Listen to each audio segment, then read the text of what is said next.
Maturidade cristã é um assunto muito importante para todo cristão que deseja crescer espiritualmente. Nós vamos meditar neste assunto no livro do profeta Jonas. O livro do profeta Jonas, podemos dizer que é o João 3,16 do Antigo Testamento.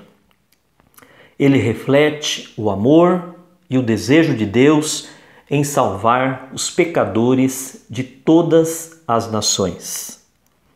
Jonas, ele recebeu de Deus uma ordem para pregar arrependimento ao povo de Nínive, porém Jonas tomou um barco para Tarsis e desobedeceu a Deus. E ficou conhecido como o profeta fujão e desobediente.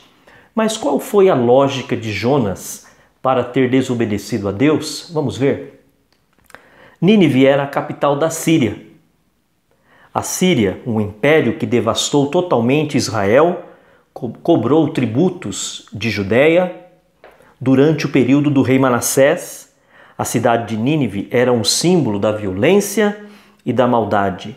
Os ninivitas, eles eram inimigos de Israel. Para os assírios e ninivitas, vencer não era o suficiente.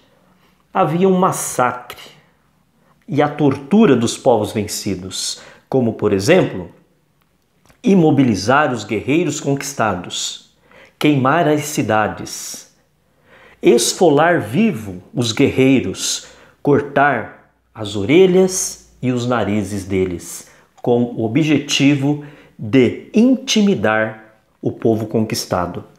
Jonas teve os seus motivos para fugir de sua missão.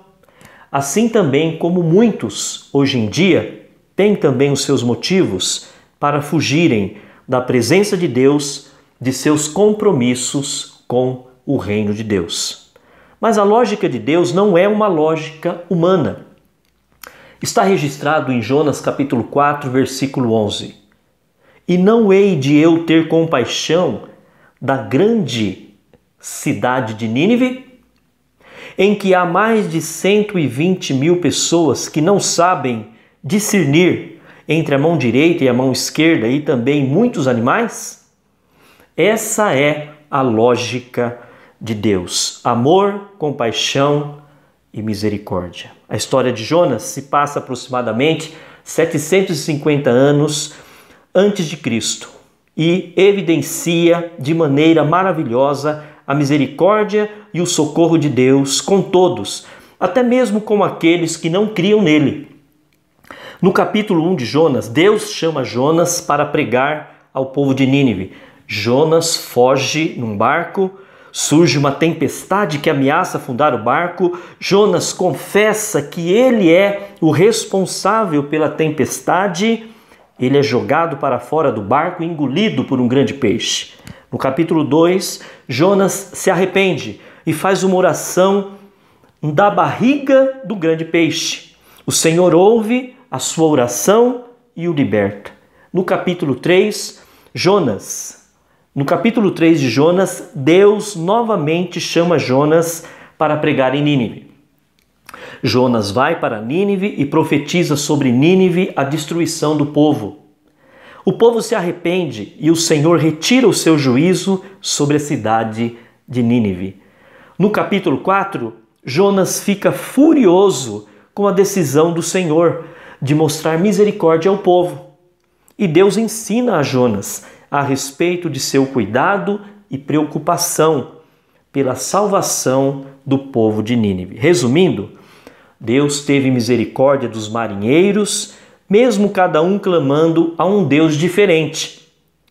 Naquele momento da grande tormenta, quando Jonas falou aos marinheiros a que Deus ele servia, os marinheiros temeram e clamaram libertação ao Deus de Jonas.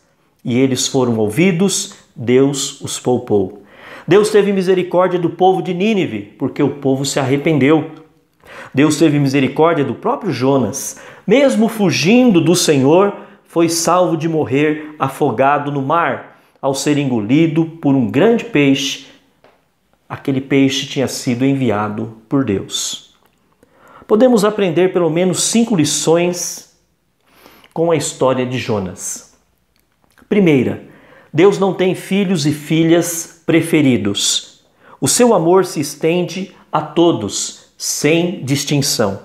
Segundo, não podemos ignorar o chamado de servir a Deus. Terceira lição, não temos como justificar a nossa desobediência a Deus. A nossa lógica não é a lógica de Deus. Quarta lição, não estamos neste mundo por acaso.